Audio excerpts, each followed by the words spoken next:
Thank you, Senator. And Senator Hoeven. Thank you, Mr. Chairman. Appreciate it. Ms. Daniel Davis, you were involved with the implementation of the leasing moratorium, is that correct? Senator, I was guided by the executive order from the president. We did pause leasing for a period of time, yes.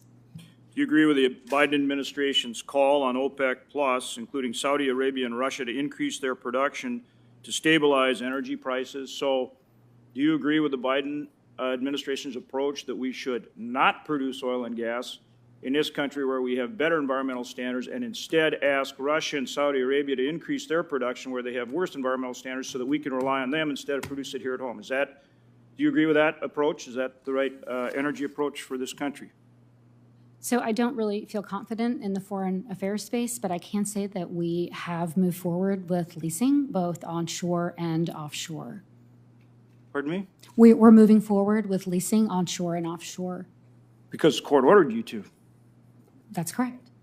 My question was, do you agree with an approach where we force energy development offshore to our adversaries and become dependent on them? Do you think that's a good approach for our energy policies and places where there's worse environmental standards? So I think the president's view is that there's a global energy market and a global climate crisis, and he has measures that he's taking and undertaking to address both of those. And again, foreign affairs is not really my space, so I can tell you that I'm comfortable with the path we're taking and moving forward with responsible oil and gas leasing that takes into account environmental concerns and requirements. I'm sorry, I didn't mean to interrupt. Not at all.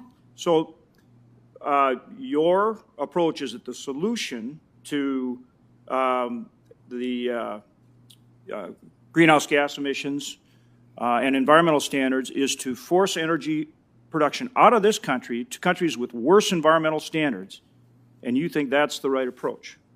So we've looked actually carefully at the numbers, and production has continued to pace. It is at the same level, sometimes even higher than the previous administration, and permitting has continued at the same level as well. So the oil and gas leasing program on federal lands is ongoing. So it's your contention that if you put a moratorium to prevent more development, just as much energy will be developed? That's what you're saying?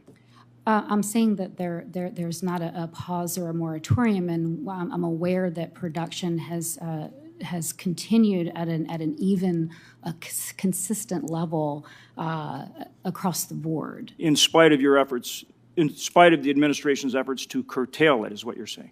So production was actually not part of the leasing program, and it was never ongoing. Permits continued to be processed, and indeed we've processed over 4,000 this fiscal year, and there are 9,000 available for use. So we have continued to pace with the program. So it's your contention that if you continued the moratorium, that would not reduce energy production in this country?